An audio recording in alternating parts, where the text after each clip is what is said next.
할렐루야. 아멘. 네, 오늘부터 이제 수요 예배 때 고린도전서를 통해서 함께 은혜를 나누고자 합니다. 이 고린도전서는 사도 바울이 55년에 에베소에서 기록한 것입니다. 이제 에베소는 지금으로 치면 이제 터키 지역에 해당되고요.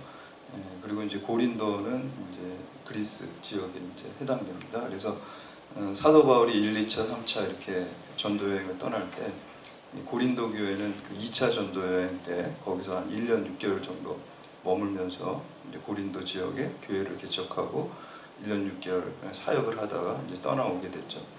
그리고 이제 막상 이 고린도 전서를 쓰게 된 거는 사도 바울이 1년 6개월 동안 사역을 하다가 떠나 나와서 안 좋은 소리를 들었어요. 사도 바울이 나온 다음에 이제 후임자도 있고 교회들이 잘 지속이 되어야 됐는데 분쟁이 일어나고 분열이 일어나고 이렇게 문제들이 발생해서 그에 대해서 사도 바울이 이제 편지를 통해서 권면하고 또 이제 그 고린도 교회 교인들이 이제 개척자이고 또 담임 목사를 했던 사도 바울에게 이것저것 물어볼 거 아닙니까? 그래서 거기에 대한 이제 답변하는 글이 이제 고린도 전서에 해당됩니다. 그리고 이제 시기적으로는 고린도 교회는 2차 전도여행 때 개척이 됐지만 3차 전도여행 때 이제 에베소에서 그 문제들을 이렇게 듣게 돼서 에베소에서 편지를 쓰는데요. 에베소에서는 굉장히 사도 바울이 오래 사역을 했습니다. 비교적 3년 동안 있었고요. 거기서 에베소 교회를 개척했을 뿐만 아니라 우리가 이제 두란노 서원이라고 우리 온누리 교회에서 하는 그 두란노 출판사도 있잖아요. 바로 여기서 나오는데 이제 두란노 서원에서 사도 바울이 그 3년 가운데 이제 2년을 사역을 하면서 거기서 성경을 많이 가르치고 이렇게 훈련을 많이 시켰습니다. 그래서 그 에베소에서 그 기간 동안에 이제 이 고린도 전서를 쓰게 된 것이죠. 그래서 그렇게 이제 됐고요. 그래서 이제 고린도를 이렇게 한번 우리가 생각해 보면은 지역을 좀 생각해 보면 발전할 수밖에 없는 굉장히 좋은 지정학적 위치를 가지고 있어요. 왜냐하면 이제 그리스 지역에 이제 그리스가 아테네에서 서남쪽으로 한 87km 정도 떨어져 있고요. 그리고 거기에서 이제 이렇게 수로 같은 데가 있어서 그 고린도 지역에 이렇게 보면 오른쪽에 항구가 있고 왼쪽에 항구. 우리나라 이제 한반도로 치면요, 동해 쪽에 항구가 있고 서해 쪽에 항구가 있는데 이 동해 쪽에 난 그 항구는 갱그레아 항인데 이거는 이제 터키 쪽으로 이제 이어지게 되고요. 당시에 굉장히 중심적인 지역이고 왼쪽에 있는 항구는 레키움이라는 항구가 있는데 이거는 또 로마 쪽으로 이어지게 되니까 오른쪽은 터키 쪽으로 가는 항구가 있고 왼쪽은 로마로 가는 항구가 있으니까 그 길목에 딱 있단 말이에요. 그러니까 거기서 무역이 이렇게 이루어지면 거기를 통과해야 되고요. 거기서 통행세를 많이 받으니까 이 고린도라는 도시 자체가 부자가 될 수밖에 없었어요. 더군다나 또 남과 북을 또 이어주는 요충지예요. 그래서 이제 그리스 이렇게 지역에 남부와 북부를 이어주는 가운데. 그러니까 한마디로 뭐예요? 동서남북이 아주 그냥 거기 중앙에서 부자가 될 수밖에 없는 그러한 입지 조건을 가지고 있습니다. 근데 이제 개인이나 또 어떤 도시나 꼭 부자가 또 다 좋은 건 아니더라고요. 이렇게 좋은 점이 있으면 또 안 좋은 점도 있어요. 그거를 선용해서 잘 쓰면 좋은데 그렇게 다 보니까 이제 좀 타락하게 되고 성적으로 또 문란해지고 그런 경우가 있습니다. 그래서 심지어 이 고린도가 얼마나 타락했냐고 하면은 그 그리스의 소돔과 고모라다 이런 별명이 있어요. 그러니까 음란하고 아주 돈이 많고 또 굉장히 많은 사람들이 왔다 갔다 하다 보니까 개방적이겠죠. 그러다 보니까 성적으로 타락을 했고요. 또 이제 이 도시가 얼마나 발달이 되었었냐면은 원래 이제 알렉산더 대왕 시대에는 이제 그리스가 패권을 거기 고대 근동을 패권을 장악하고 있었잖아요.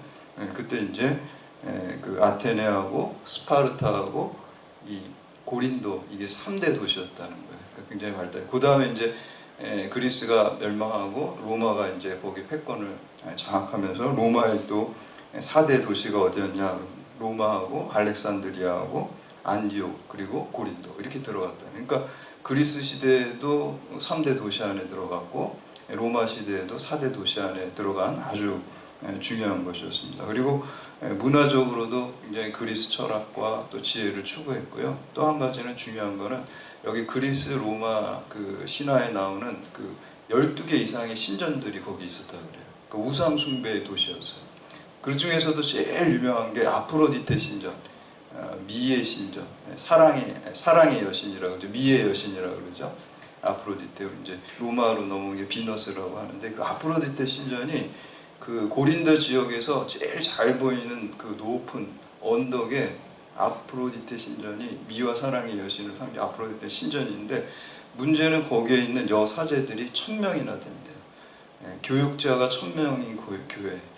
저는 그런 교회는 아직 못 본 것 같아요. 그러니까 1000명의 여사제들이 거기 있는데, 이 여사제들이 하는 일이 종교의 어떤 의식으로서 성행위를 하고 매춘을 하는 거예요. 그러니까 이제 이 아예 대놓고 신전에서 1000명의 여사제를 거기다가 두고서 성행, 그러니까 얼마나 타락을 했겠습니까? 그래서 저는 예전에 그런 생각을 했어요.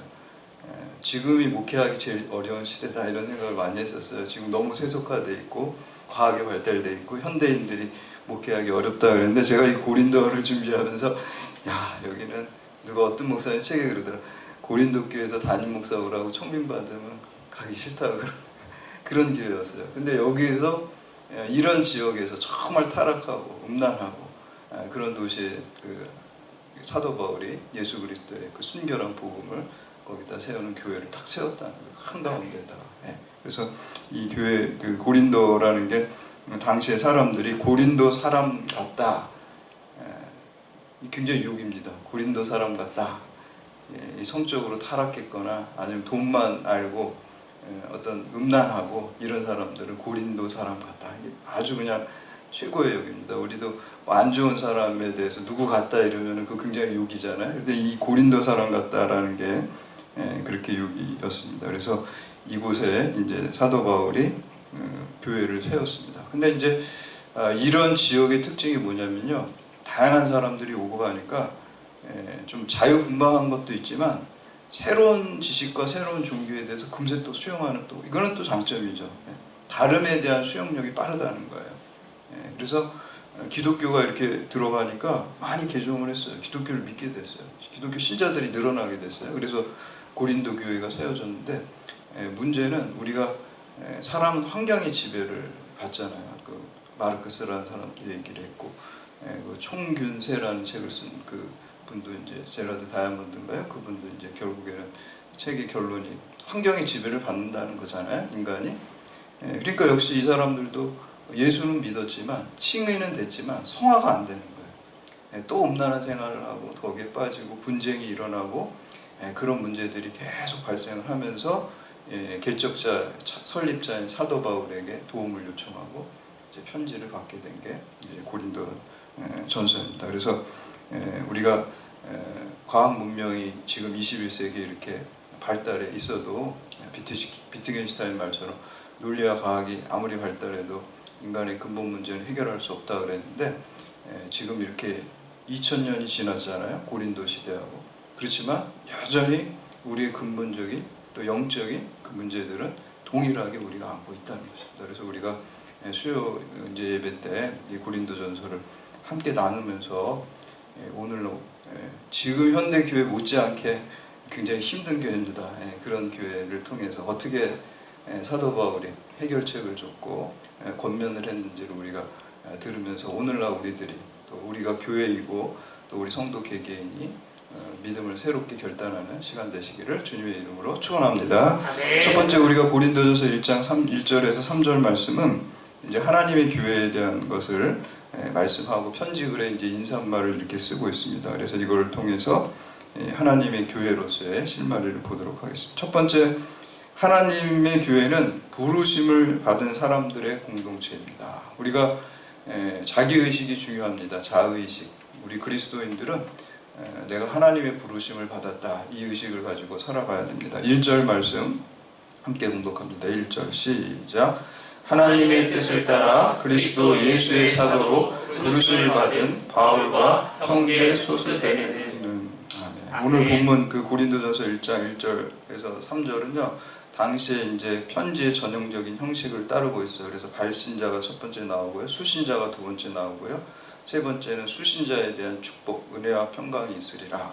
주님이 임하시면 은혜와 평강이 있어요. 그래서 제가 그 아는 목사님 아들 이름이 은강이에서 왜 은강이냐, 은혜와 평강. 이름이 또 조씨예요. 좋은가. 아, 이름이 더 멋있더라고요. 그래서 바로 이 구절에서 고린도 전서 1장 그 3절 말씀에서 그 이름을 땄다 그러더라고요. 은강이라고, 은혜와 평강이 이제 넘치게 되겠죠. 그래서 이런 수신자에 대한 축복 이렇게 얘기를 합니다. 오늘날도 우리가 뭐 이메일을 한다든지 누구한테 편지할 때 뭐 이런 내용이 들어가잖아요. 발신자, 수신자, 또 상대방에 대한 이렇게 축복하는 말들이 들어가겠죠. 이렇게 비슷한 형식을 따라서 얘기를 하고요. 사도 바울이 오늘 하나님의 뜻을 따라 그리스도 예수의 사도로 부름을 받은 자라고 자신을 밝히고 있습니다. 그래서 자기가 사도가 된 게 내 뜻대로, 내 자의적으로 된 것이 아니라 하나님의 뜻대로 부르심을 받아서 됐다라고 이렇게 얘기하고 있습니다. 사도 바울은 원래 그 예수를 증거하는 사람이 되려고 하지 않았죠. 예수를 오히려 믿는 자들을 핍박하는 자였는데 다메섹 도상에서 부활하신 예수님을 만나게 되죠. 그러고 나서 믿게 되고, 그때 이제 사람들이 원래 핍박하던 자가 이제 예수 그리스도를 믿었다 그러니까 두려워했잖아요. 그때 이제 그 두려워하는 아나니아에게 주님께서 이렇게 말씀하시죠. 이 사람은 내 이름을 이방인과 임금들과 이스라엘 자손들에게 전하기 위해서 택한 나의 그릇이다. 그러니까 하나님이 택하셨다는 거예요. 사도 바울이 택한 게 아니라 하나님이 택하신 그릇이라는 거예요. 그래서 우리가 그 윌리엄 제임스라는 그 철학자의 종교적 경험의 다양성이라는 책에 보면은 종교 경험의 특징을 4가지로 얘기를 하고 있어요. 첫 번째는 엄표 불가능성, 말로 다 표현할 수 없다. 2번째는 그 일시성, 그 다음에 3번째는 깨달음이 있다. 4번째는 수동성, 이렇게 얘기를 하고 있어요. 우리가 종교 체험, 신비 체험한 거를 말로 다 표현할 수는 없죠. 그냥 부분적으로 우리가 전하는 것이고요. 그리고 이제 종교적 경험을 하게 되면 깨달음이 있죠. 사도 바울이 깨달으니까 옛날 거를 다 배설물처럼 여기고 이거는 다 지나가는 것이고 영원한 천국을 바라보게 되잖아요. 그 깨달음이 있으니까 삶이 완전히 바뀌죠. 그런 체험을 하게 되면. 그 다음에 일시적이라는 거예요. 그래서 사도 바울이 부활하신 예수님을 만난 시간은, 크로노스의 시간은 굉장히 짧을 거예요. 뭐 음성 들은 걸 몇 시간 듣고 있었던 건 아닐 거란 말이죠. 그렇지만 그거는 질적인 시간, 카이로스의 시간으로서 그 짧은 양적인 시간이었지만 그의 인생을 다 바꾸는 그런 시간, 일시적이라는 것이죠. 그리고 수동적이라는 거예요. 야, 내가 몇 날 며칠 다메섹 하다가 어디 지점에서 예수님 만나겠다, 이렇게 해서 만난 게 아니라 하나님이 계시로서 다가오신 수동적인, 사도 바울이 그 얘기를 하는 거예요. 지금 내가 내 뜻을 따라서 내가 사도가 된 게 아니라 하나님이 나한테 임하셔서 나를 하셨다라고 이렇게 고백하는 것입니다. 그러니까 이게 하나님의 은혜일 수밖에 없어요. 오늘날 우리도 이 의식을 가져야 돼요.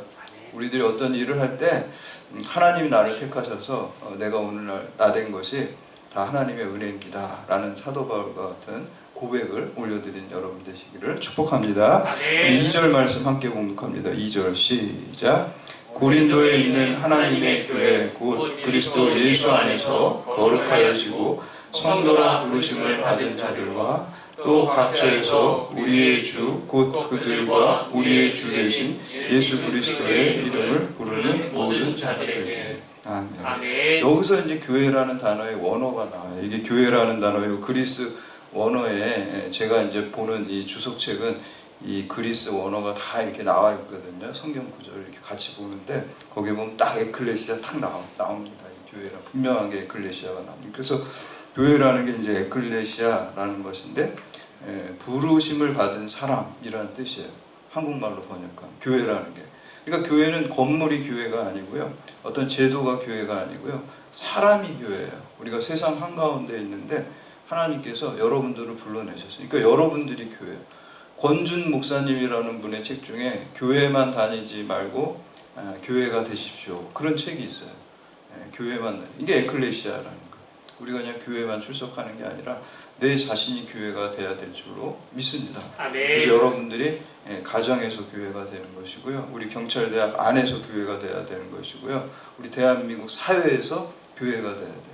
아멘. 예수 그리스도를 머리로 해서 예수 그리스도의 사랑을 실천하고 정의를 실천하는 그 몸이 되는 거잖아요. 교회라는 게 그리스도의 몸이잖아요.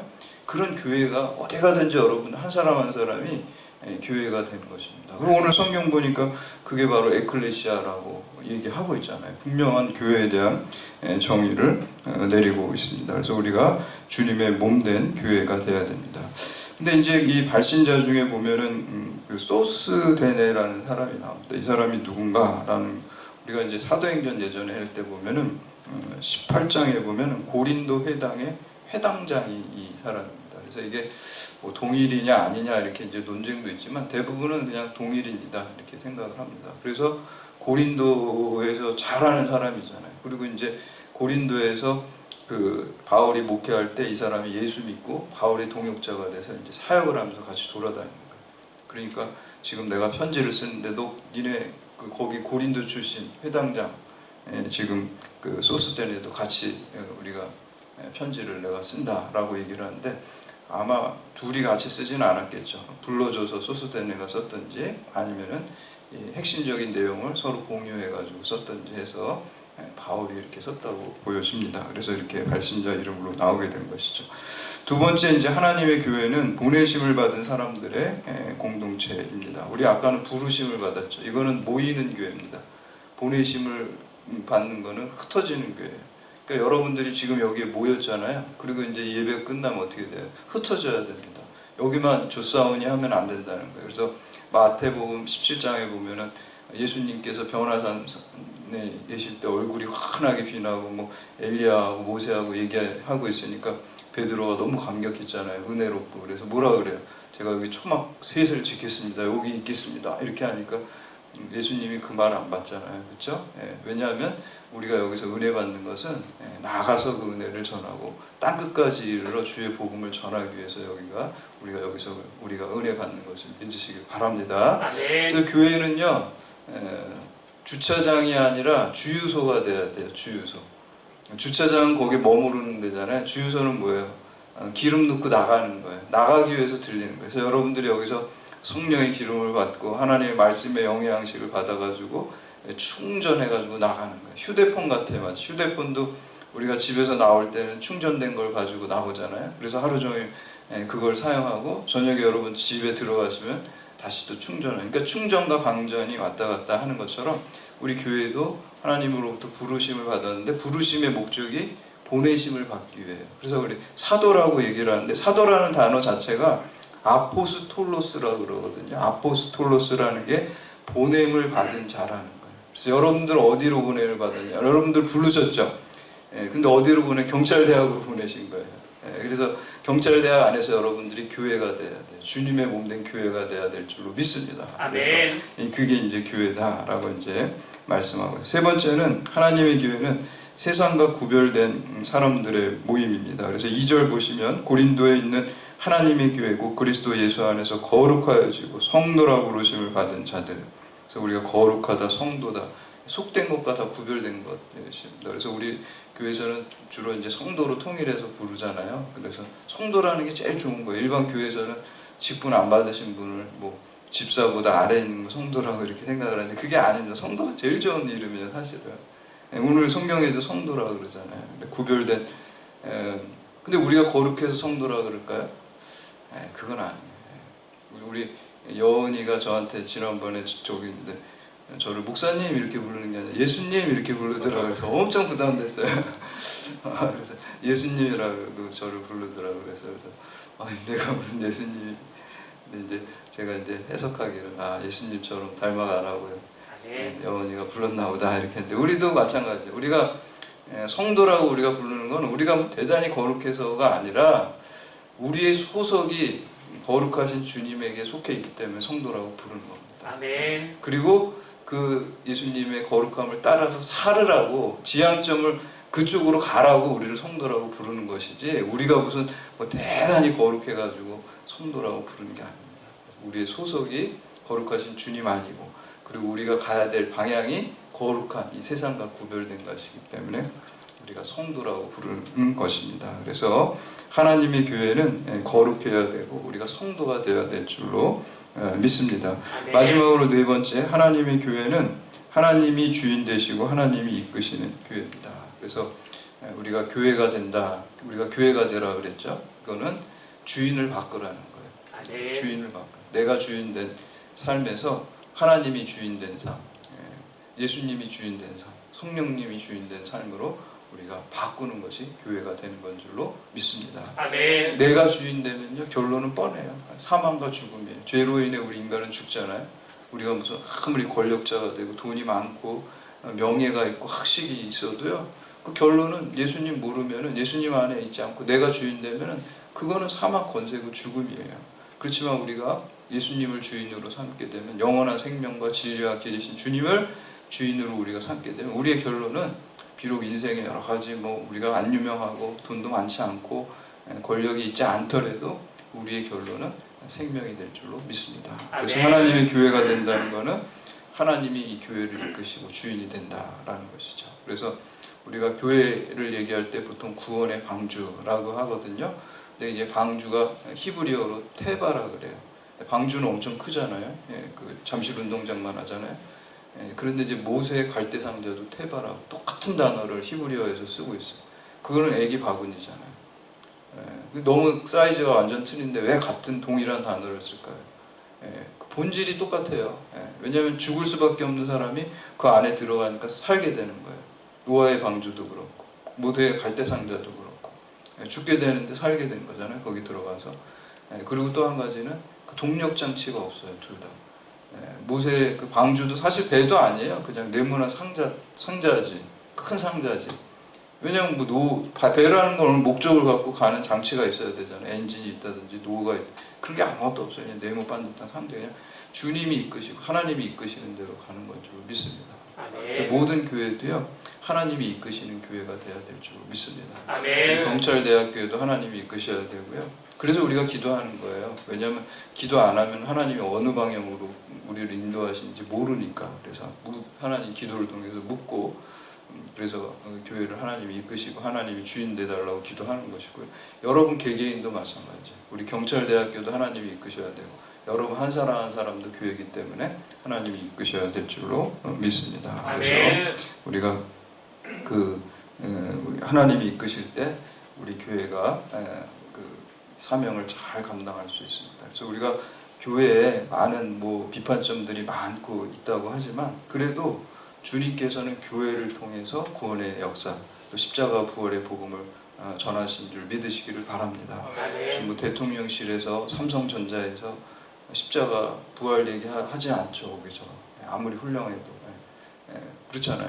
오직 교회에서만 십자가 부활과 영생의 복음을 전하게 됩니다. 그래서 우리가 완전히 거룩하진 않지만 아까 말한 것처럼 우리의 소속이 예수 그리스도이기 때문에 거룩한 거예요. 그래서 성도인 거예요. 그리고 그걸 지향하기 때문에 우리가 거룩하고 성도입니다. 그래서 세상의 가치를 따라가지 않고 하나님의 말씀의 가치를 쫓아서 살고, 또 여러분들이 그리스도의 몸된 교회로서 널리 복음을 전할 때 교회만이 이 땅의 유일한 소망이 될 줄로 믿습니다. 아멘. 고린도 교회 교인들도 분열도 있고 또 타락한 사람들도 있었지만 그 교회를 통해서 하나님 구원의 역사를 이루신 것 같이 오늘 우리 한국교회를 통해서, 그리고 또 우리 경찰대학교를 통해서, 또 여러분들 이 경찰대학교에 속한 여러분 한 사람 한 사람 교회 되신 여러분을 통해서 우리가 구원의 역사를 이루시고 또 하나님의 영광 돌리기를 주님의 이름으로 축원합니다. 아멘.